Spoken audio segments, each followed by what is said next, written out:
La FNAIM, Fédération nationale de l'immobilier, et ses 20 agences de l'Aube vous présentent la Minute de l'immobilier.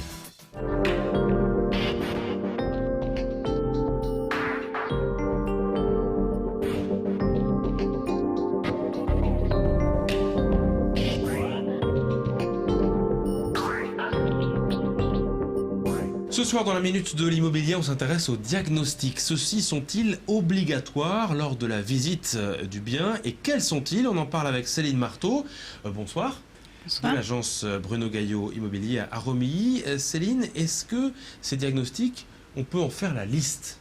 Alors, la liste dépend de l'année de construction de la maison. Donc, on a plusieurs diagnostics qui dépendent de l'année de construction. Après, ça dépend également de l'environnement par rapport à l'assainissement, assainissement individuel ou assainissement collectif. Donc, c'est vraiment spécifique au bien. En tout cas, on voit que ces diagnostics ont augmenté en nombre dans ces dernières années. Qu'est-ce qu'ils apportent pour le vendeur et pour l'acquéreur? Alors, du côté acquéreur, ça permet de voir effectivement s'il y a des dysfonctionnements au niveau, par exemple, électrique, bien que les normes évoluent de façon très rapide. Donc, mais ça permet d'avoir une vision globale sur l'état du bien. Au niveau de l'amiante, c'est pareil, c'est surtout pour connaître exactement où il y en a, puisque l'amiante, suivant les endroits où ça se trouve, c'est pas forcément nocif comme on a pu le croire. Et au niveau du vendeur, ça lui permet aussi de se dégager d'une certaine responsabilité, dans le sens où l'acheteur achète en connaissance de cause. Il sait exactement, c'est comme un contrôle technique sur une voiture. Quel peut être le rôle de l'agent immobilier pour ce qui est des diagnostics? Est-ce que c'est lui qui les fait, qui peut faire ces diagnostics? Alors nous, en tant qu'agent immobilier, non, on n'est pas habilité à faire les diagnostics. On a une profession de diagnostiqueur qui les établit, qui est certifié, etc.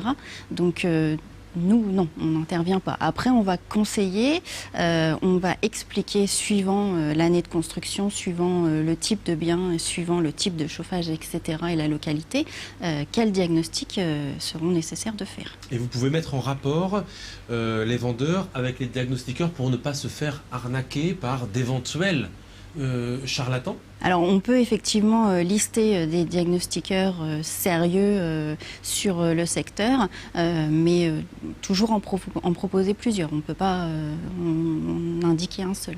Vous diriez que c'est un avantage ou un inconvénient, cette masse, enfin c'est ce nombre de diagnostics aujourd'hui obligatoires?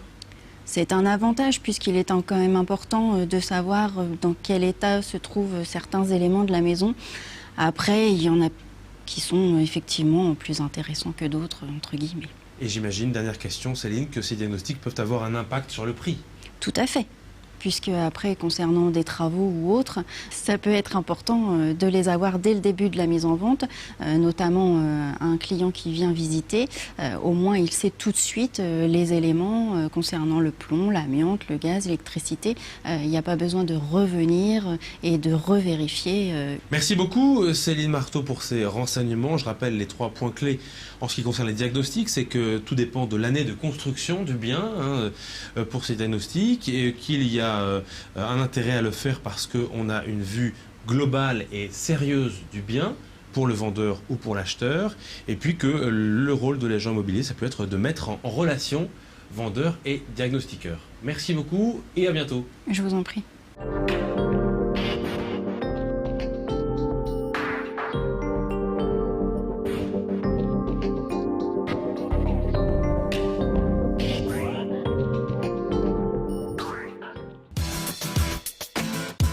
FNAIM Aube et ses 20 adhérents du département, avec le Cube, c'est carré.